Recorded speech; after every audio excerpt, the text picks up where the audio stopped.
hele reeks van vlugge bewegingen. As Professor Norre explained, the purpose of the test battery is to elicit the vertigo and prescribe exercises to reproduce it.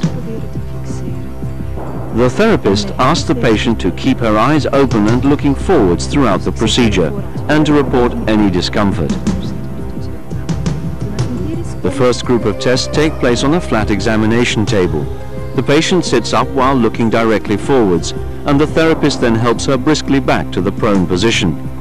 After each test, the therapist examines the patient's eyes for nystagmus and a score is awarded according to the patient's reaction.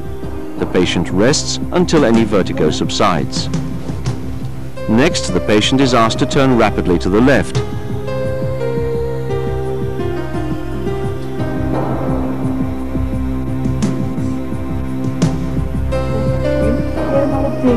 Then to the right.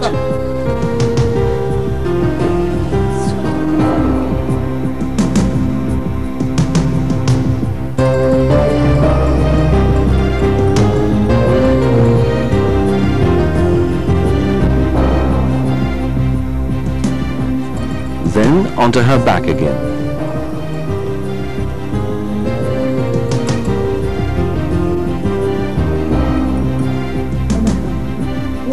And finally, the therapist pushes her firmly back to the sitting position.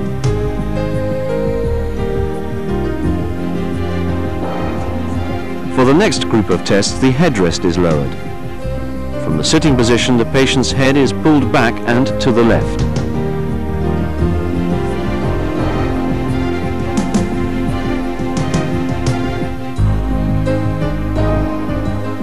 The patient is then pushed firmly back to the sitting position.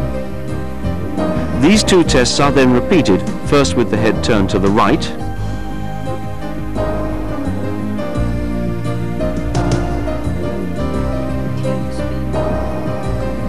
and finally with the head straight.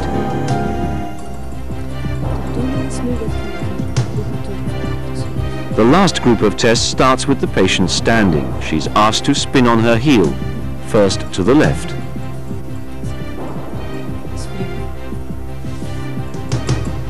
and then to the right.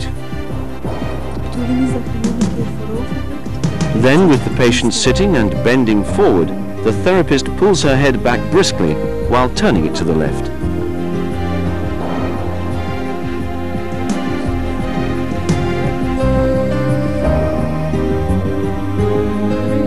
She then repeats the test, turning the head to the right.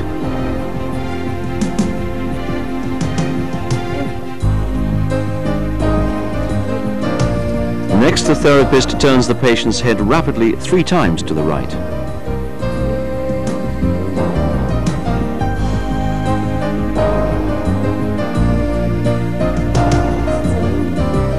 And then to the left.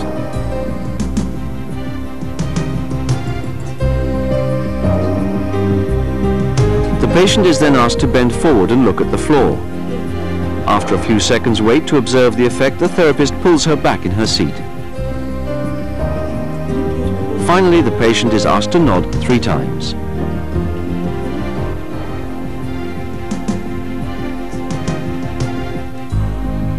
When the patient's test score has been calculated, a series of exercises, usually 3 or 4, is selected according to the patient's needs. The exercises are in fact those tests which elicited the most severe vertigo. First, the therapist explains the exercises verbally. Then she performs them herself so that the patient is perfectly clear on what is required.